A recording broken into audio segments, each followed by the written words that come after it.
Happy Saturday, everybody. I hope you guys had a fantastic week and are ready for Soundtrack Saturday. This week, Sonic Heroes. I don't care what others say, I love playing this game. And no, it is not my favorite Sonic title, but it's still great and I'm unashamed. Just in case you don't know what it's about, let me learn you something. Sonic Heroes follows the stories of 4 teams of 3. Team Sonic, Sonic, Tails, and Knuckles. Team Dark, Shadow, Rouge, and Omega. Team Rose, Amy, Cream, and Big. And Team Chaotix, Vector, Espio, and Charmy. For varying reasons, the groups end up intertwined in the newest malevolent plot of Dr. Eggman, who is once again trying to take over the world.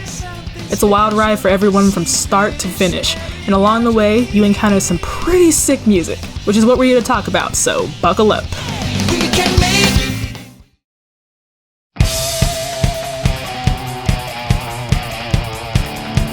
I gotta go ahead and get this one off my chest. I love this song, okay? It just works.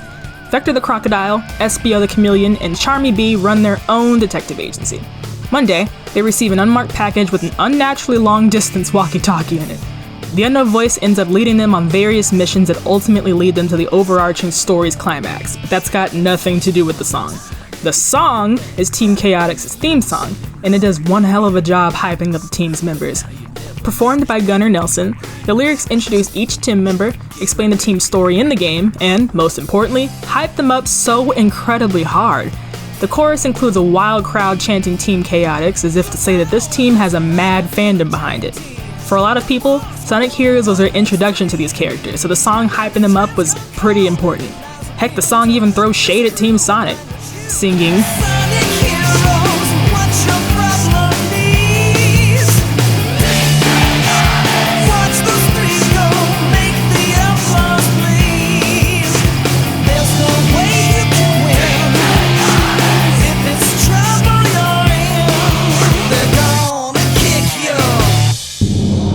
savage.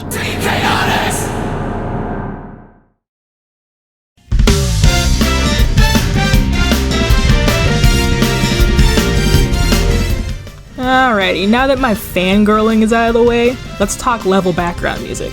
Ocean Palace is the second stage in the game. It's an ancient stone palace overlooking the sea and is aesthetically pleasing, for one thing. To be more exact, it's grand and breathtaking. The theme only takes that up a notch. Keeping in line with the game's musical theme, and Sonic's to a certain extent, this song features a heavy presence of electric guitars, but also doesn't shy away from a large assortment of horns. Combining those two together makes for a song that just gets you going.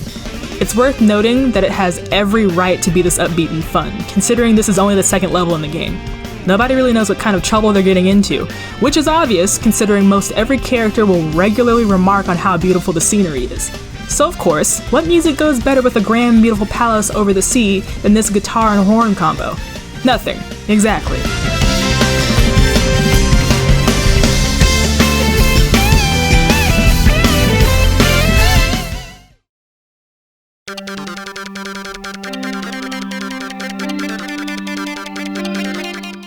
The city this level takes place in is extremely high-tech. It's got flying cars and roads made of pure energy, for crying out loud. It's also designed to look like a bustling place, despite the fact that you never see a single person, since you're always hundreds of feet above the ground here.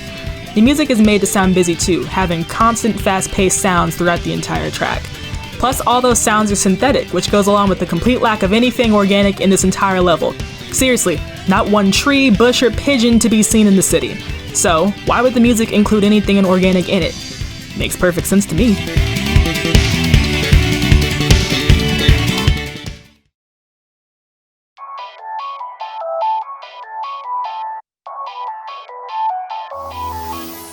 Is it just me, or do casino levels seem to be almost obligatory in the Sonic franchise?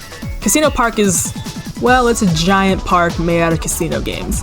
Everything is decked out in Vegas-esque decor, with tons of life-size pinball tables and slot machines that you have to regularly navigate to progress in the level. As if that weren't enough for you, the Eggman Robos are all decked out like casino attendants. Yes, I'm talking bow ties, bunny ears, you name it. The music is a little childish, I'll admit, but there's a little something to it. It's all synthetic, first of all, which fits perfectly because, as with Grand Metropolis, not a tree to be seen anywhere. The main tune of the song, which sounds a lot like an ice cream truck, can be attributed to the level being an amusement park. It's a fun space where you can blow all of your money, rings, Why wouldn't the music be fun? But as with all blatantly sing-songy music, it can also stand for something a little darker. I'm talking about those squid-looking partner kidnapping, one-eye having tentacle robots. They're horrifying. That's not up for debate either. You cannot change my mind.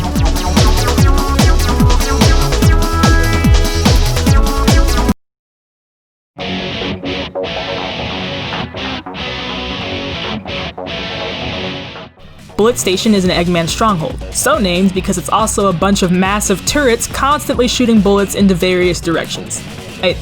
What is the point of that, besides causing chaos and destruction at regular intervals? This is the real evil right here. Eggman might have been ultimately innocent in this story, but that does not excuse this overkill murder spree he has going on out here. Alright, I'm sorry, on to the music. We're back to the steady electric guitar we've come to know and love from the Sonic series. It's not super loud or epic, but it still gives the feeling that there's a lot of action going on in this canyon.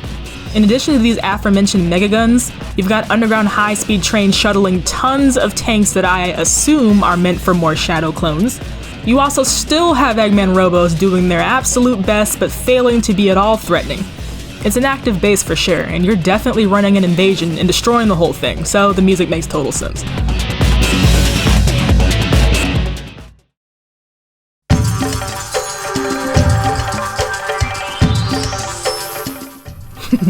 Lost Jungle used to stress me out. Between the egg hammers, the death frogs, and the giant alligator at the end, Kid Me was having one hell of a time trying to beat this level. Granted, I'm grown now and I can usually beat this level in one try, but anywho, the song features the use of some African instruments, ranging from drums to woodwind.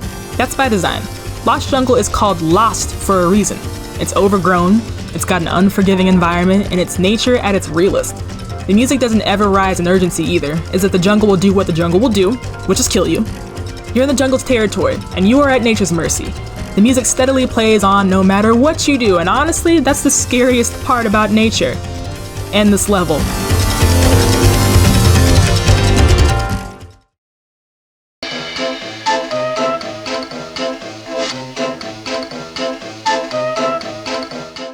The dynamics of the Payne Castle music are obvious, but that doesn't make them any less impressive.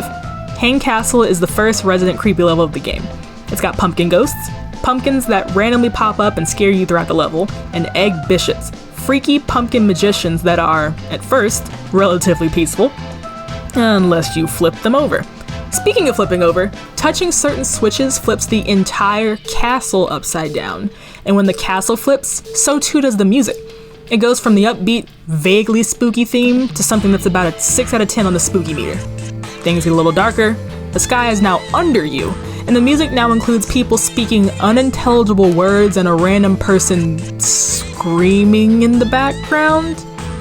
It's another case of dynamic music for a dynamic level, and you know how much I love dynamic music.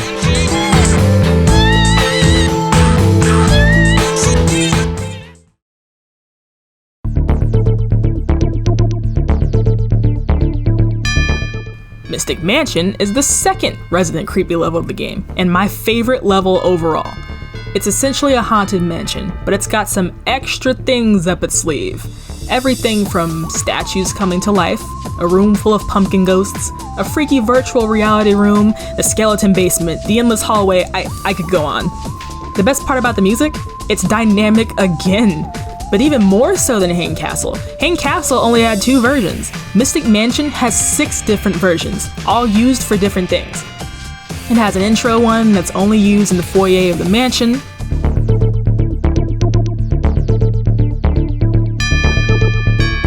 A general one that's used for exploration.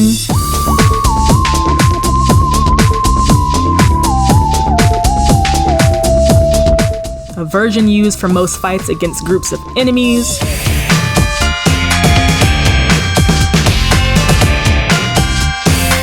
One used for particularly creepy passageways.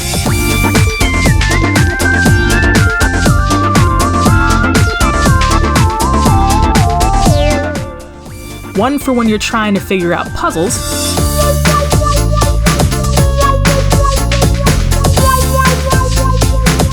And one for extra challenging battles against groups of enemies.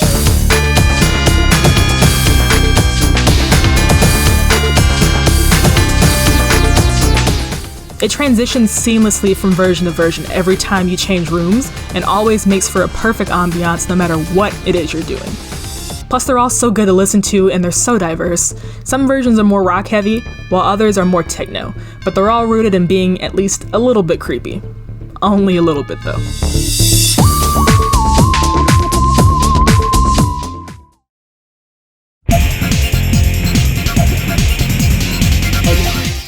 Final Fortress is the second level during your siege of Eggman's air fleet.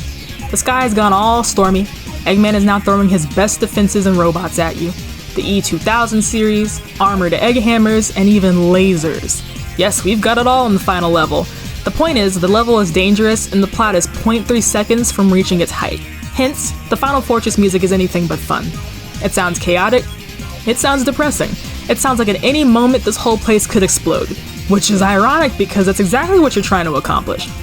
The music keeps the rock bass, but layers plenty of synthetic noises on top. Loud synthetic noises.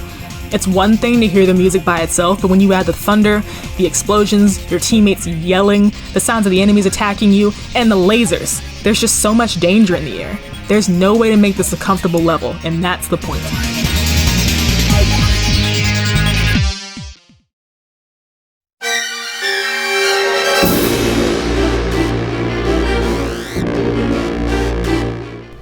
Oh, here we are, ladies and gentlemen. The true malevolence of the plot has become clear. Dr. Eggman was never the antagonist of this game. In fact, that man spent all but the last 20 minutes of the story tied up somewhere.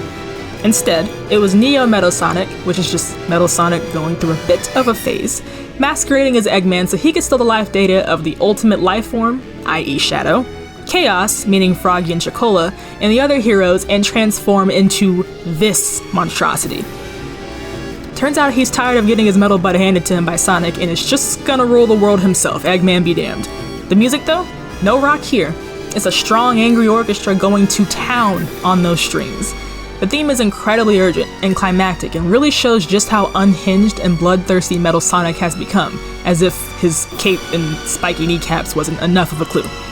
It really is a matter of life and death at this point, and because I'm highly afraid of rogue artificial intelligence, this song adds a good dose of fear to the mix.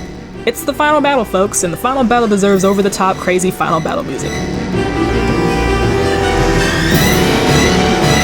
Look, regardless of where you stand on the Sonic franchise, you can never say they don't put a great deal of effort into their soundtracks, even if you think they put very little effort into every other aspect of whatever game.